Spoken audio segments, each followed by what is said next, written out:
Prepare yourself for the terror. The prison of madness, where few enter and none return. Welcome to Unsung Horrors. With Lance. And Erica. Leave all your sanity behind. It can't help you now. Welcome to another episode of Unsung Horrors, the podcast where we discuss underseen horror movies, specifically those which have fewer than 1,000 views on Letterboxd. I'm Erica. I'm Lance. And before we jump into this week's episode, I did want to make a just quick announcement. Finally bit the bullet and joined all the cool kids on Discord. I've been on there. I joined the Twitch of the Death Nerve Discord, or Twitch of the Discord, I think they call it. Okay. It's clever. Yeah. And disconnected. But I figured, Lance, you're not on Twitter anymore. Yeah. I'm going to get off it eventually at some point. I'll probably keep the podcast one, but it's a good place to chat with folks. It is. Yeah. I think it's way more interactive than Twitter, and you don't have anybody staring at all your replies and maybe jumping in and calling you an asshole or something. But. True. This is true. So we have that. We started it a couple weeks ago, invited a couple folks just to kind of figure it out because it is new for both of us. But we do have an invite in our link tree, so you can jump on that if you are interested in joining our Discord. We'll also have a link to it in show notes in case you don't want to go somewhere else for that. Yeah, please do, because Erica created some cool channels for it. Discussing the current episode. We have Junesploitation channels, Pimping Yourself, off-topic discussions. There's good stuff. Yeah, so it's fun. Yeah, we'll have. I think the Junesploitation and Horror Gives Back channels are going to be pretty active when those months come around. Yeah, but yeah, there's already been some talk. People are planning. Oh yeah, we're excited. I'm on it. I'm like, come on, F this movie. Like, I think we need to reach out to like Anthony or somebody and be like, hey, can you push this along? We're ready. Because I feel, Horror Gives Back. I'm like, okay, beginning of September, get that list out so folks. I have mine done. I'm ready for Horror Gives Back. It's done. All right, so Discord invite link is in show notes or in our link tree. We'd love for you to join us. Okay, so getting into this week's episode, we are going to be discussing a movie that I picked for Lance. Okay, I know why. I know some of the reasons. Okay, all right. I'm glad. I figured that you would be able to recognize them. And so that movie is Mania from 1974. As of this recording, it has 210 views on Letterboxd, and you can watch it on YouTube. There's a few different uploads on there. I would recommend the one that's on the White Slaves of Chinatown channel, just because they have a lot of great content on there, and it's a good way to support good content creators. So absolutely. So Mania plot synopsis. Good luck. Here, I'm going to cheat. I'm going to use Adam's Letterboxd review because he attempted a summary at it. And I was like, man, kudos to Adam for even trying, because this movie, what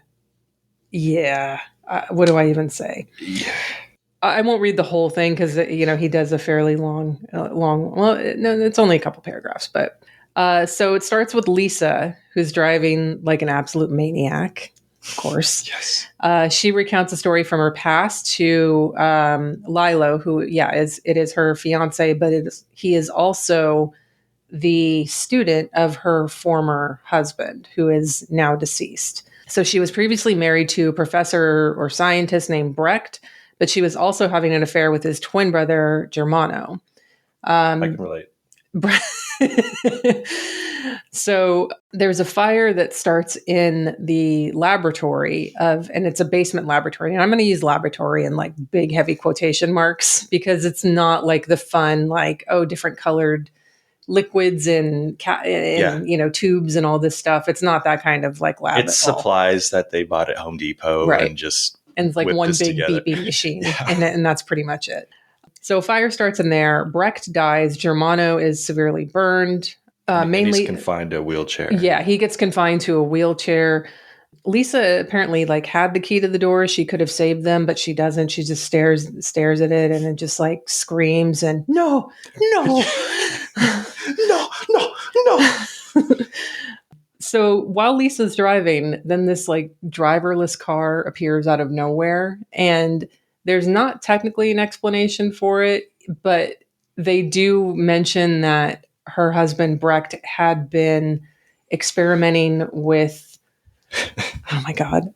They control living matter and control objects. Yeah, and so maybe they're trying to say that he's invisible and he's driving the car even though he's dead. Like, so his matter, even though he's dead. I don't know.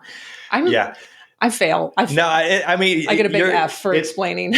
This is like you could spend a whole hour trying to explain the plot of this movie. I mean, that's in the car. They say there's only one man capable of this. Yes, your dead husband, Breck. It's like, okay, yeah. So she's driving to go back to her house because her therapist has suggested that it's the only way for her to get over her mania, her delirium, her whatever state of mind she's in right now. It's just a reason to get her back and get all the characters together in one place and for the madness to start unfolding, really. Yeah. I've already said too much. I feel like maybe most people should probably go into Mania with like not knowing anything like what's going on. I'm assuming most people listening have watched it. Yeah. I mean, even us talking about the plot, well, this is me personally. I still don't know anything about it. Same. So Yeah. we could consider these spoilers, but yeah, I've watched this movie 2.5 times, like twice normally and once on 2 times speed, which I don't recommend because it's already confusing enough. Oh, I did that early this morning and my brain is, I'm out of it, people. You didn't even need coffee. You just watched Mania on 2X. If I'm ever out of coffee, I put on Mania 2X and it's all start my day. There you go. All right. So Mania is directed and written by Renato Polselli. I think Mania is, I don't know if I could call it his best film. Maybe. I don't, they're all so different. Yeah. I mean, well, they're different, but a lot of them are similar too. Yeah. They have like a lot of early commonalities work. in them. I'm going to flat out say Black Magic Rights, I think, is his masterpiece. You think so? Yeah. Okay. I might need to revisit that one because I think that one is just sheer nonsense. Oh, like, yeah. I mean, I think my 100%. review of that was like, I can absolutely handle some Italian nightmare logic where nothing makes sense. Like, Fulci is one of my favorite directors. Of course, I'm fine with like not having an explanation for shit. But that movie, I was like, maybe I would understand it more with some edibles. Who knows? I'll give it a try again. But yeah, I don't know. So we got Black Magic Rights from 1973, which is even more confounding than Mania. absolutely. Yeah. And a lot longer. Yeah, oh yeah, it is a lot longer. Delirium from 1972, which is actually shot in the same location as Mania, at least the main house. You can definitely see that when there's like this crypt scene where they're like looking down the hole and like talking to each other. Yeah. Through the crypt. Delirium has Mickey Hargitay. Most people probably know him as the Crimson Executioner from The Bloody Pit of Horror. I love that movie. I love Mickey Hargitay. I love that movie. Oh God, maybe that's my favorite. Oh, see, it's hard. Polselli is. I didn't watch Delirium. I wasn't able to find it. John had the Blue Underground DVD of it, so Nice. And he was like, "Oh yeah, I've been meaning to watch it," and he gave that one 2 stars. He gave Mania 2 stars. He's not a Polselli fan. I get it. I mean, I get it too, folks. I can't even rate this movie, Mania. First off. I saw that you did not rate it. I couldn't like Black Magic Rights the same. I'm like, I can't. A lot of the movies I watched from Polselli, I couldn't rate. Yeah, it's too much. It's crazy. Then he's also directed The Vampire and the Ballerina from 1960. I think you watched this one too, yeah. I did, yeah. I mean, these are his 60s films they have more of a plot. Yeah. This one was like every full moon, like a vampire comes out. It's basically kind of like a werewolf story. A lot of dancing. Yeah. Lots and lots of dancing. Same with, his Monster of the Opera. It's just good stuff. So Monster of the Opera, that's 1964. That is actually, you can find that one on YouTube still, but it's also in the new Severin box set, Danza Macabre. And Kat Ellinger talked about Polselli and briefly about Mania on the Severin podcast when they were talking about that release. She specifically mentioned that Mania was believed to be lost for years and then was just randomly showed up on YouTube about 4 years ago. So, there's hope for all movies. There's hope for, there's been a lot of talk about Spider Labyrinth in the Twitch of the Discord channel about that movie. There's hope for every movie. You never know. Yeah. David Gregory, who runs Severin, he seemed pretty interested in this one, in Mania, after hearing Kat talk about it. So I wouldn't be surprised if Severin did try to get this one or find the elements for it and maybe put that in a future Italian Gothic box set. Because Danse Macabre was Volume 1, or Italian Gothic Volume 1. So I assume there's more to come. Yeah, that would fit in nicely in a second volume. Yeah. One other film he directed that I watched from him was more of a sex film, Osanita from 1980, although technically it was made in 1973. And this one is not for everyone. I'll just leave it at that. There's pretty much zero plot.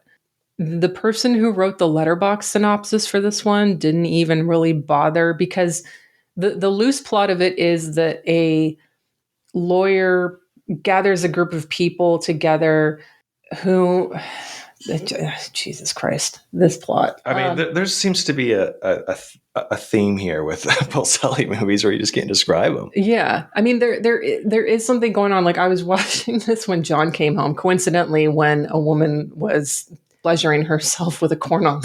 Corn cob? Yeah. Okay. But he was like, what's this about? And I was like, there's some people, like a lawyer at a round table, and they keep like cutting to like these side stories that I think are related to this case of this woman who was raped by a bunch of people at the beginning of the movie. But I don't know how anything is connected. I can't even explain this. This one's even harder to explain than Mania. But the person who wrote the letterbox synopsis for Osanita wrote, quote, "The film presents an array of nasty stuff like, comma, intercourse with a tree branch," that does happen, "candle masturbation," yeah, I remember that, "whipping, orgies, toe masturbation," yeah, there's that too, "and a woman scurrying around with a real corn cob." Excuse me, person who wrote letterbox synopsis, you forgot the baguette. So wait, whoa, there's a whole thing in this movie. A lot of food. Is this Polselli's last movie? 1980. So, but yeah, I mean, that seems to be the last one of his run from the 60s through the 80s, though. Yeah. Going out with a bang. Yeah, that's what it sounds like. Going out with a lot of, I don't know, like a smorgasbord of masturbating tools. Mm-hmm. I mean, it's the right shape, you do you, ladies. So Polselli was also one of 5 writers for a movie called Psych Out for a Murder from 1969. I was kind of looking forward to this one. This one had been on my watch list for some time because it stars Adrienne LaRussa, who was Beatrice and Beatrice Cenci, which we had an episode on with Troy Howarth. If you haven't listened to it, go back and check it out. But I had been meaning to watch it. I did for this, and it's pretty damn boring. So can't recommend it. It's got a great poster, but yeah, it does.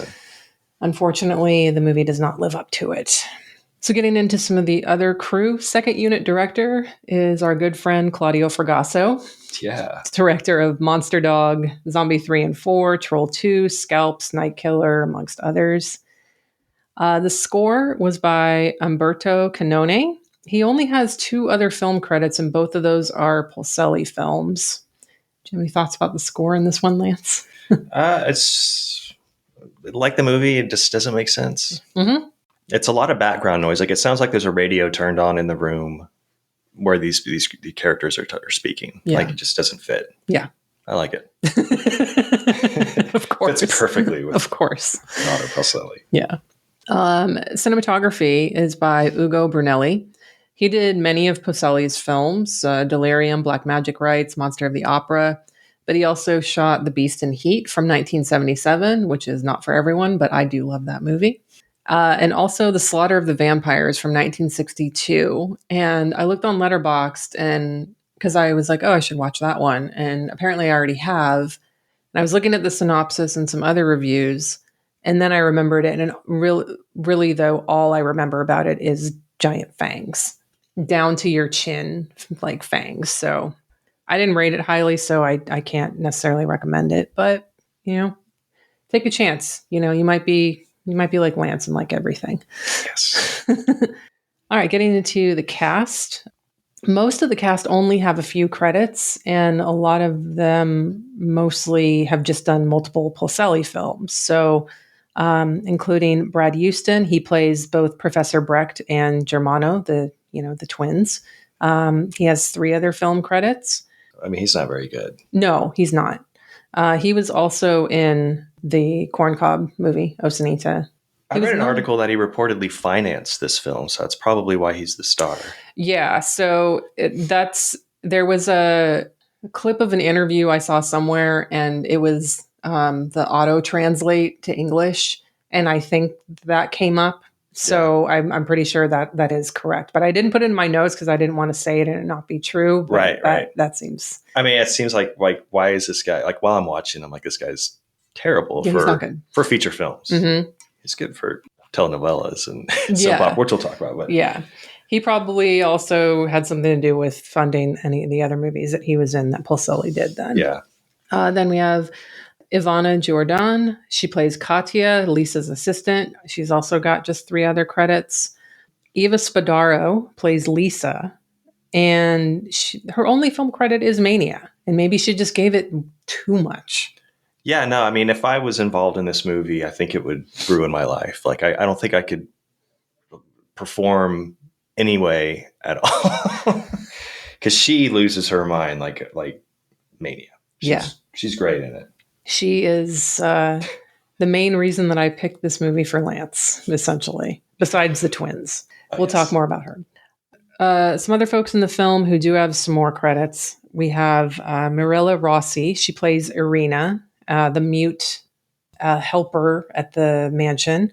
A couple other films that she was in. She plays a sex worker in both of the other films that I've watched her in. The first is The Skin Under the Claws from 1979. I'm only bringing this one up. I don't want to talk about it too much, but I could possibly pick this one for Giallo January in the future. And some people may just fucking hate me for it because, I mean, not only is it nonsensical, which I know we're normally just fine with, but it's also very slow. And so some people are not going to like this one. That's such a good title. It is a great title. The other movie that I watched her in was The Last Desperate Hours from 1974. I watched this one on YouTube. And it markets itself as a poliziotteschi, which I guess, I mean, it kind of is, but it just doesn't follow any of the normal tropes of that. So Antonio Sabato is in this, and he is this gangster who has basically 2 groups of gangsters going after him because he ratted or snitched on them. And he's being chased by them at this, like, I don't know how he ends up at a science lab. I think they ran his car off the road and he like hops a wall and he's like in the science lab. He gets bitten by a rat infected with a highly contagious disease that could cause a massive plague, like if he's not treated within, I think, 24 hours or something like that. Okay. So I know it's like a weird plot point for a movie like this. So the police are trying to track him down while he's busy killing other gangsters who are going after him and who betrayed him. Is he infecting other gangsters with like bites, or is he just like killing them flat out? He's just like shooting people and things like that. But like there's like this ticking clock where like, okay, once it gets to this point, like it can be spread. It becomes airborne like after 24 hours. So the police are after him because of that, because they don't want this like plague hitting the city. So it's an interesting premise. And Antonio Sabato is fucking great in this movie. So I would recommend it, but don't go into it expecting like a Maurizio Merli movie with like great car chases and shootouts and all these other things. Like it's more just following Antonio Sabato kind of get a little bit sicker and sicker in every scene and go a little bit crazy and going around killing people. So yeah, that's on YouTube, Last Desperate Hours. And then she's also in Blood of the Executioner from 1963. It's on Tubi. I didn't finish it. The poster was more exciting than the first 20 minutes of it. So That's a badass poster, yeah. Yeah, I gave up on that one, though, unfortunately. I wasn't into it. And then I guess the actor with the most credits in Mania would be Isarco Ravaioli. Not ravioli, but Rava. Yeah, that's what it sounds like. It's ravioli. Jesus Christ. Ravioli, That's so terrible. Okay. Ravaioli. He plays Lilo in Mania. He is also in Danger Diabolic. He is in a few Polselli films, Vampire, Ballerina, Osanita.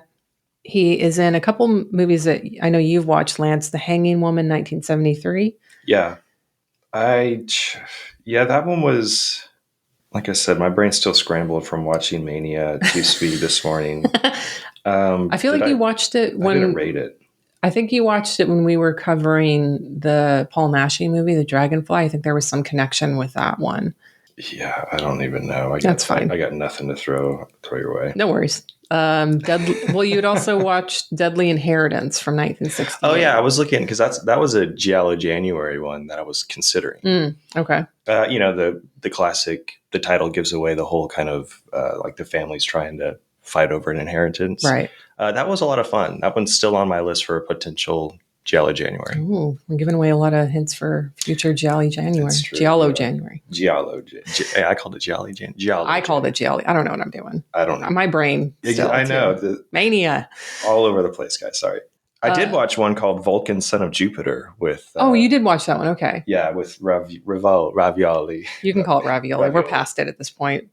Completely like these other movies, unfortunately, where I'm just not remembering them. But it's completely forgettable. Like it's based on Greek mythology characters. Mm-hmm. He plays Ravioli plays Mercurius, and Gordon Mitchell plays Pluto. Gordon Mitchell, which is good. It's like a sword and sandals film, but it's mainly like Greek mythology characters.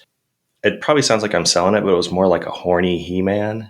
That you're selling it more now. I know, but I'd pass on it. It's just not very good. Like I couldn't even tell you what the plot was. It was so confusing. Okay, I think your review is something like "Let Venus fuck" or something like that. Yeah, it starts off obviously Venus is like all the men, all the gods, and all the people of Earth love Venus, and then some like lizard men pop up. There's some cool makeup, and the lizard men outfit, like it literally looks like a He-Man character that you dress and you put like a plastic. Like a lizard head as a helmet on top of the body. Yeah. That was what the lizard men look like. Hell yeah. I mean, there's a lot of cool elements, but I think it might even be like 70 minutes or something, but it was like, am I going to get through this? I might turn it off. Okay. That says something. If it's got all those things, it's 70 minutes and even you don't recommend it. Yeah. So it was bad. That's rough. A couple other ones that he's in that I watched. Tough to Kill, 1979. This one's on YouTube. This is directed by Joe D'Amato, stars Luke Miranda. So my expectations were probably too high for this one, but it was decent enough. It's a group of men traveling through the jungle. They're technically part of Africa. Bunch of double crossing between the characters. Like, it's okay. Nice. But my expectations were too high for it. So lower them, and then you might have more fun than me. And then Satanic with a K, 1968. That one's also on YouTube. It was pretty fun. It's got like, the poster look is like Danger Diabolic. Mm-hmm. Yeah, it's got this like kind of Jekyll and Hyde element to it. It's got spies and, the potions, obviously, for the Jekyll and Hyde element. Some shootouts, some amazing 1960s fashion, and flamenco, just because. Yeah. So I'd recommend that one. It's fun. And that is it for the cast and crew. So we'll get more into this film right after this promo from our network.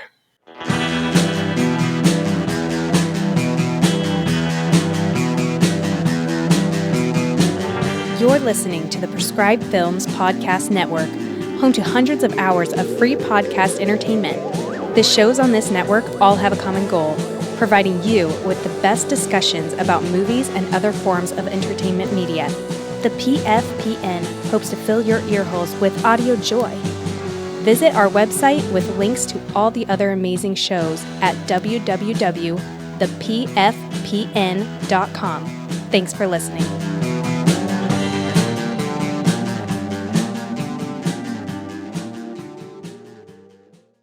Okay, so I want to start with a question first, Lance. Okay. Do you have a viewing curve, grading curve for like certain types of like? Okay, so I know I have a curve for shot on video. Like I'm not holding it to a certain standard for like how something looks. It's more the entertainment value is more important to me than something that's more modern. Oh yeah, yeah. No, I mean, you know me. Like when I Yeah, well, could your rate, yeah, yours yeah, is like it's like shot on video. You do have to if you're rating these movies, or it's all for me. It's all about enjoyment. Like I'll yeah. give. I recently watched Class of 1999. Class of '99. I gave it like 4.5 stars. Like it's all about, and I think it's the creativity. But yeah, I do have a curve. But with Pulsar, like with Mania, it becomes like I said, I couldn't grade it, I couldn't rate it Yeah. because it's so. I don't know. I felt like I shouldn't be there. Like I shouldn't be watching this movie. Like Yeah. let these confused characters figure this out because I can't, and it's going nowhere. But I don't know. It's hard when like because I know I have a curve, especially for Italian horror, because like I Yeah. mentioned, like the whole nightmare logic aspect, where it's like this doesn't make sense, but there's all of these things happening, and there is a thin plot line here that I can follow, but I feel like there's like a curve within a curve when you get into like this realm. Like Pulselli clearly has a very unique voice in what he's doing Yeah. because there is some sense of intent with everything that he's doing, but the intent is very closely linked to the titles of his movies, like Mania, Delirium, things like that. I don't know. He's so like I think I gave it 3 or 3.5, but at the same time I was like, I don't even know what to Yeah. rate this, but I just arbitrarily gave it something. I think you're more correct in just saying you get a heart because I enjoyed this experience, but I can't give this a rating. Yeah, I mean, if I did rate it, I'd probably give it about 2.5, 3 stars because, yeah, I love chaos in film. I love when things don't make sense, but it's like you just said, it's different with Pulselli movies because I feel like he's doing it. I don't know. I get so it's very frustrating. Like all the movies I watched of his, well, I guess the latter ones were more frustrating than his 60s, Mm-hmm. like Black Magic Rights. It's you do get lost in everything. Like I can't even explain it. I don't know. I'm just babbling on right now, which I kind of feel like is what Mania is. It just keeps rolling. And like I said, I feel like I almost have to step away from watching it because I don't know where I'm at. It's just frustrating. It is like the movie itself is like someone who is rambling, but like everything that you're watching, it has like all these elements that are entertaining. You know, it's got like the lab, but even the lab isn't like that great. It's got I don't want to jump to the end yet, but like the reveal of Yeah. him and like, it's like, oh, really? Like if you've watched any movie with twins, like you should not be surprised at the reveal. But, and I hate the word bonkers. I just do. Yeah. But I do want to kind of talk, I guess, like just sort of talking more about the moments of nonsense that happen in this, because we already know from the very beginning this is going to be nonsense because the quote is like, it tells us that specifically. It says, when the dark shadows of the night obscure our vision of the world, only then will the mysterious abyss of the subconscious unleash the uncontrollable forces of the unconscious, and no one will know where reality ends anymore. So automatically, if you start this movie, you read that quote and you expect this movie to make sense, it's not going to, I don't know how to help you. Yeah, no, and the opening is so great too because you're immediately thrown into Delirium. Like, Mhm. and I know it's a different movie entirely, but it's it's Lisa that is in this state that you have no idea why she's in. Like, Yeah. she's doing callbacks and telling this story. But I did love how I love her way of defining insanity in more or less words. She's like, if I can eat and drive a car and knowing I'm doing it, I'm not insane. I'm like, respect. Like, okay. No. So much screaming in this, not just by Lisa, but by everybody screaming her name. And Yes. There's what did I put like I put a drinking game in here because you remember my old podcast where we would have a drinking game at the end of it. So my drinking game for this, and these will all kill you, was drink every time Lisa says no or no, no. Anytime Arena's grunts sound sexual. Oh yeah, you're wasted pretty quick. Or someone screams Lisa's name, Lisa, and then it's Hermano or Germano. Mm-hmm. He screams Arena a lot too. Arena. Yeah. I don't know. We mentioned it once, but it's very soap opera telenovela reactions. And that's one thing I did love about this. Yeah. And I'm assuming that's why you picked this. That and Twins. And the Twins. Yeah, I feel like Pulselli was like, hey, have you guys ever watched To the Cast? Have you ever watched any of these crazy, I don't know what it was like in the 70s, but these crazy telenovela soap operas, where they're just, when they speak to somebody, they're not even looking at them. They're off in the distance, like not even, they're completely spaced out. Okay, well, go harder than that. Like, don't, I want you to go weirder. I want to throw the viewer off as much as I can here. Yeah. A lot of zoom in shots. I just loved it. There's one moment, she probably does it multiple times, but there was like one moment in particular where I was like, okay, I'm definitely picking this because it's nonsense. It's over dramatic and it's got twins. But like when Lisa is astonished at something and she like bites her knuckle and I was just like, okay, this is full soap opera movie. So many of those. One of my favorite like lines of dialogue, and there's a lot of absurd conversations in this movie, but it's between, I think it's Germano and Lilo, where he's like, "Are you her lover?" He's all, "No, I'm her fiance." It's the same thing. And then it's like, cutting back and forth on their reactions, like dun dun dun. Yeah.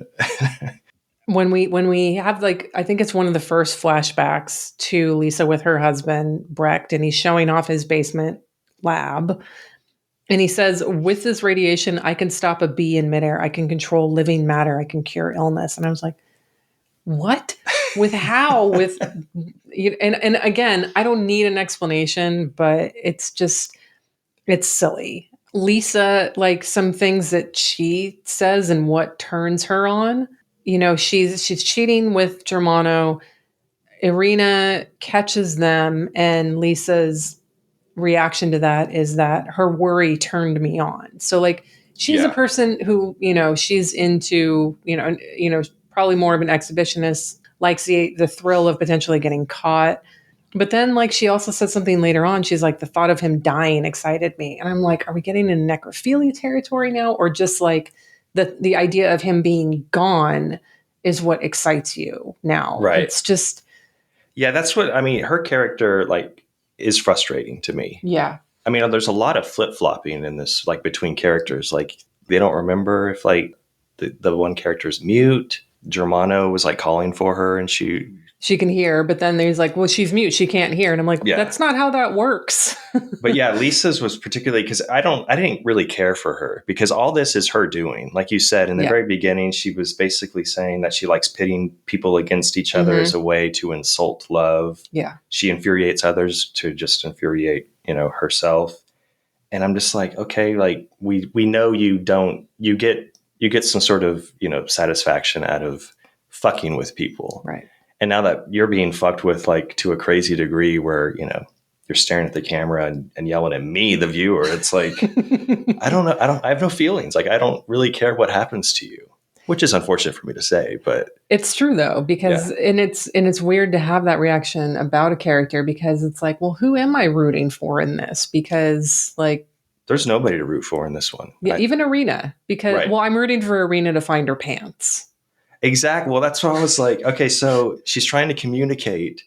You'd think she'd have like a pen and paper. She could still write. But I was like, oh, but she probably does not have that, she doesn't have pen and paper because she doesn't have pants. Like there's a lot of things missing here. And this is not like a no pants, that's hot situation. This is a, like, she just literally walks around most of this movie with no pants on. Right. Just a button shirt, like over, just, There is a good scene of her and Katya. Oh, yeah. Just no pants dance on the bed, just wrestling. Yeah, naked wrestling and Lisa's just sitting there watching them because again, she likes pitting people against each other. So she's just like, yeah, go at it. Have a tip fight here. What? Yeah, that's. I mean, that's one thing I did like about. This is me being gross, but the Black Magic Rights movie. It's like every 5 minutes there's titties. Yeah, there's just a lot jumping around. I mean, they're always nice to look at. Yeah, I got no problem with that. So there are a few, I guess some of the things I do really like about this is some of the gore in this. Yeah. Like the weird kind of visions that we find out at the end are controlled by this like portable board, like the ghost of Brecht, quote unquote, like the projections and the corpse that is hanged and falls down and some other stuff. It's like Brecht, his charred body, and he's wearing a hoodie and he's like coming at her and his eyes crossed. Yeah, like that was creepy. That and when they first show Brecht's like maggot infested corpse, who is she with? It's Irina and Lisa. Yeah. And they're in that crypt and they open up the coffin and there's like this maggot infested body. Yeah. That's really badass. Like the makeup was really cool and kind of creepy. His hands, he's got them all burnt up. It's weird because like he tries to like make Lisa like kiss his hand and she's kiss the hand, yeah. And she's like, ew, no, gross. But then Katya's into it. She's like, yeah, touch me with your burnt giant gross hand. And I'm like, all right, I'm not kink shaming here. If that's your thing, you know.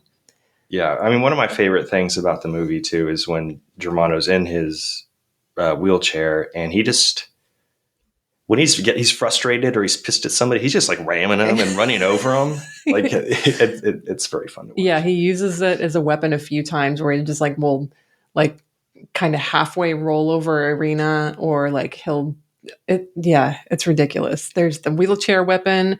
There's the electrocuted phone.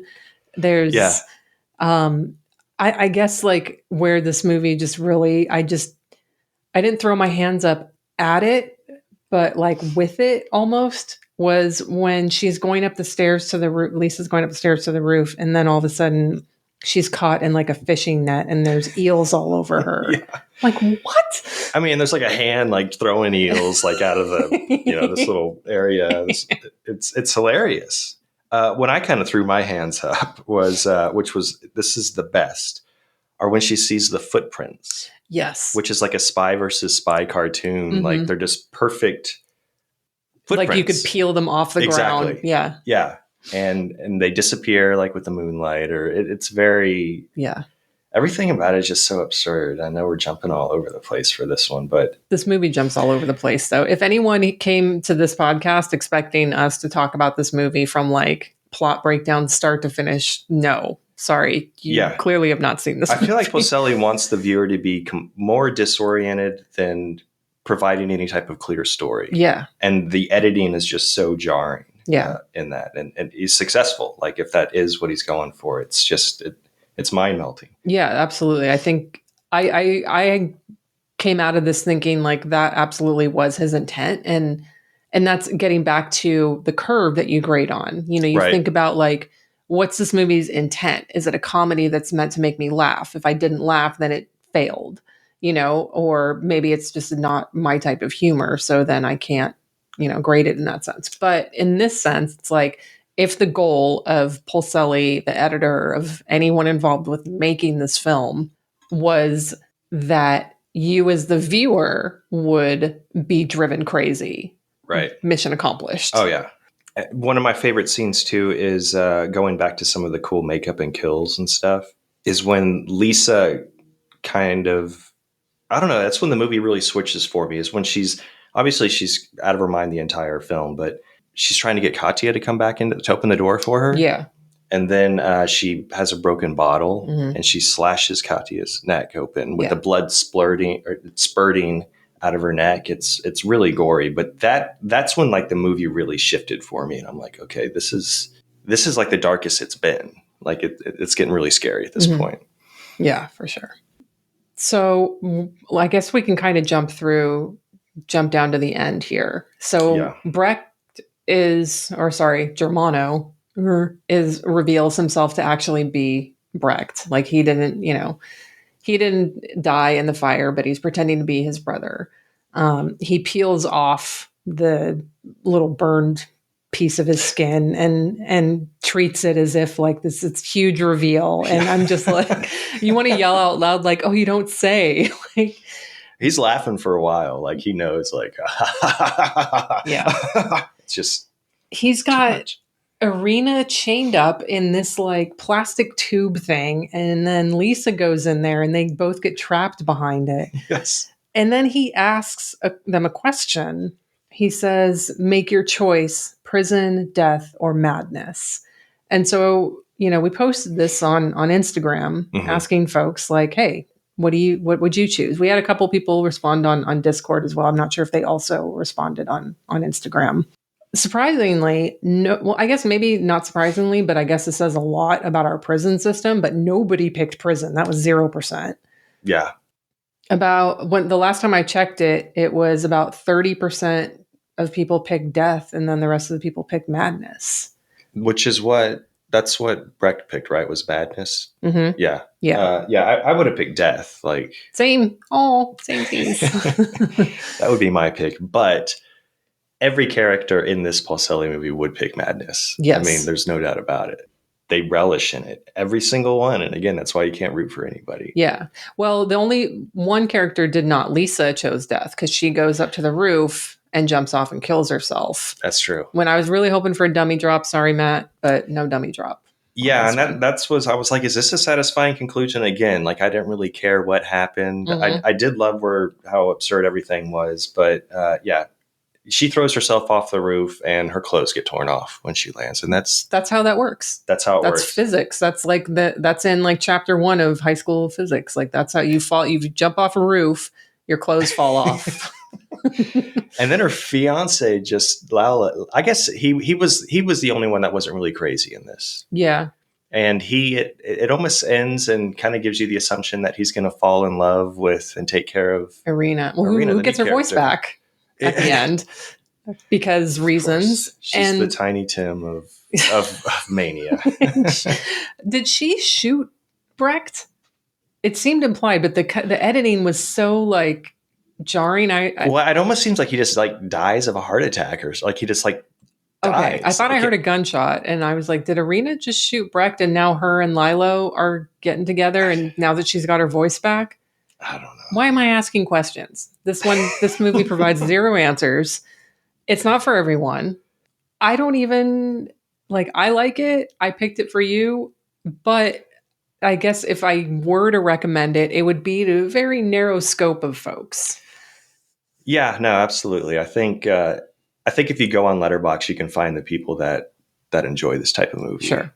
Like one of our listeners and friends, Adam, just loved it. Yes. And I think his rating was 5 stars because he didn't know how to grade it either. And that I fall into a lot of that, those little categories too with these weird movies. This one I just couldn't give in good faith a 5-star or any type of rating because there's no wrong rating on this. There isn't. You can give it a 0.5 star. I get it. You can give it 5 stars. I get it. Right. Anything in between. I get it. This is just, it's all how you experience Mania and how it affects you, I guess. Yeah. I don't know what to say about this movie. I mean, it's the characters are incredibly frustrating for me. They just flip flop, and that's one thing that I do like about it. But at the same time, I'm just like, you don't have anyone to root for, so it makes it frustrating for you to be like you're going on this like roller coaster, but yet you're kind of like sitting in the thing by yourself. Yeah, like you're not with someone. Well, like as a viewer, I'm like, okay, this story and this pacing and these characters. It just doesn't concern me. I should not be involved in this. Like Paulselli does not want me to be here. Okay.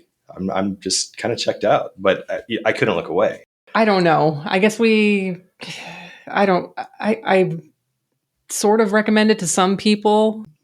It's not for anyone who's just not into Italian or Euro horror at all. Yeah. I dug the early Paulselli stuff more. Yeah. Like he kind of holds he gives women a lot of power in those movies, like, and the relationships between women, like they're best friends. And I think there's even a quote where one of the characters, I don't know if it was the vampire and the ballerina or Monster, what is it? At Monster of the Opera. Of the opera, where they're like, is there anything more powerful than the relationship of women friends, you know? I mean, that's a nice sentiment, but I can name a few things. Yeah, but the characters there are, you know, there's kind of like this, I don't know, they're kind of powerful characters, and they end up kind of taking charge of the situation. For sure. Which I like those. Somebody called them all his movies experimental sex horror thrillers, which I can see that, like, especially in Black Magic Rights. 100%, yeah. But even in the early ones too, where it's not 20 minutes of dancing, it's just all these kind of built up sexual frustrations between all characters. Okay. What about what do you even double with Mania?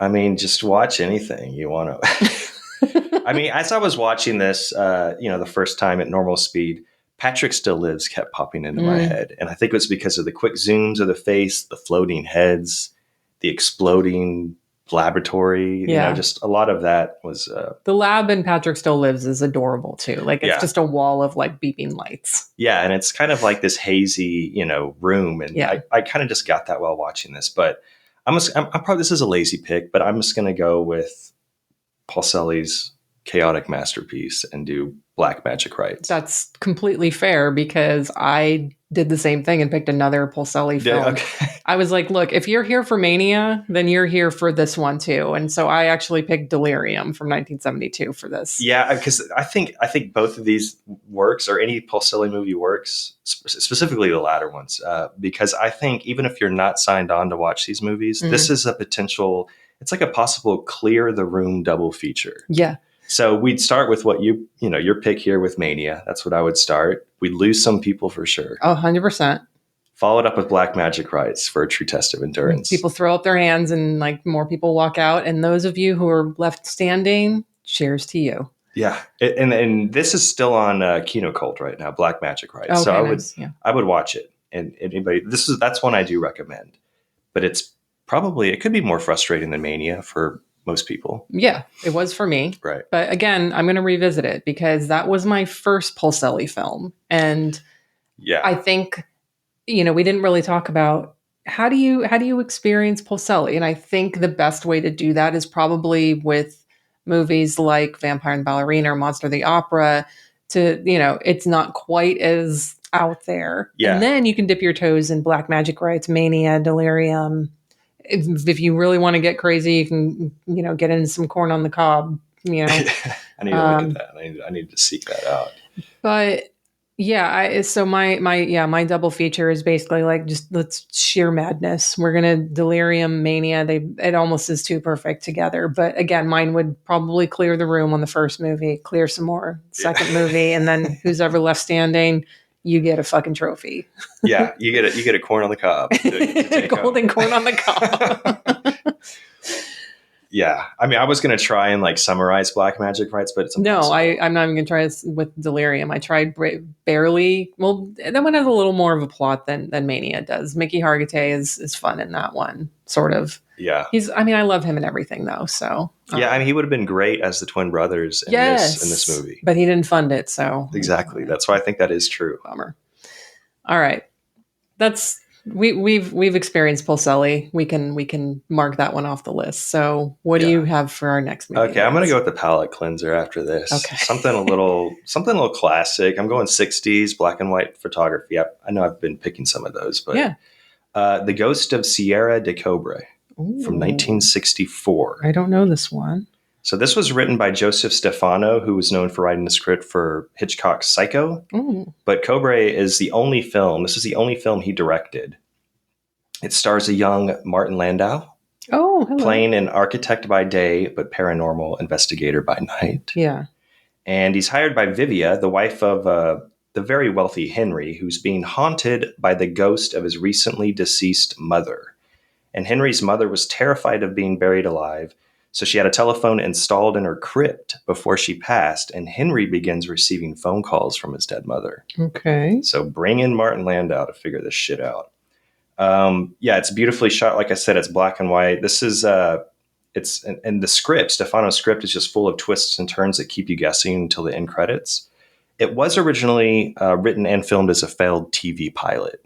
Okay. So that was under the title The Haunted, and there is a 53-minute version out there. Mm-hmm. It was, we'll talk about why it was shot down, but Stefano reshot some more footage, and there's an 81 feature film, Ghost of Sierra de Cobre. Okay. It's on YouTube. It's on Tubi. Kino released the film on DVD and Blu-ray back in 2018. So there's a release out there, a physical release. Okay. A few options to watch it. It currently has 544 views on Letterboxd. And I think it's a story, like I said, there's a lot of twists and turns, but you can follow it. So after Mania, for those who watched it, I don't know, this might settle you down a little. I don't know. Lars has a review of this, and he says that heady foreshot of psychedelic consciousness. Okay. I'm intrigued, and I'm excited. I've never heard of this. Lars's review has me intrigued. It's good. If you aren't already, you can follow this podcast on Instagram, Twitter, and Facebook, all at Unsung Horrors. Check our link tree to join our Discord. We'll probably also put a link to that in our Instagram stories at some point too, for folks who want to join there. You can follow me on Letterboxd, Instagram, and Twitter at Hex Massacre. You can follow me on Letterboxd and Instagram at L Shivey. Thanks everyone for listening. We'll see you back next episode. Or no, Lisa! You're tearing me apart. We shouldn't end on that. God damn it. That's good. Come on. All right. Ancient voices from the tomb. Behold the power of the moon. Tyranny from outer space dominates the human race. Makes them ties the epic flow. Makes things die and makes things grow. Someone that's super strong. Power knows not right from wrong. It comes at night and takes you out of your head. It shows no mercy when it gets you. Can take the living and can make them dead. There's no escape when it infects you. Primeval power in its most deadly form. You can use it or it can lose you. Ancient voices from the tomb. Behold the power that the moon. Economy from outer space dominates the human race. Makes the ties that ebb and flow. Makes things die and makes things grow. Want someone that's super strong. Power knows not right from wrong. It comes at night and takes you out of your head. It shows no mercy when it gets you. Can take the living and can make them dead. There's no escape when it infects you. Primeval power in its most deadly form. You can use it or it can lose you.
Hey, it's Death by Video. I'm Phil. I'm Kit. And I'm Graham saying welcome to our podcast full of merry movie mayhem. Ever wonder what an Irish kung fu movie would look like? It's called Fatal Deviation, and we covered it. Ever wonder what a movie about 1,000 cats would look like? It's called Night of 1,000 Cats, and we covered it. And it stars Hugo Stiglitz. Listen to Death by Video to hear us discuss and dissect some of the weirdest, wildest, and wackiest films ever made.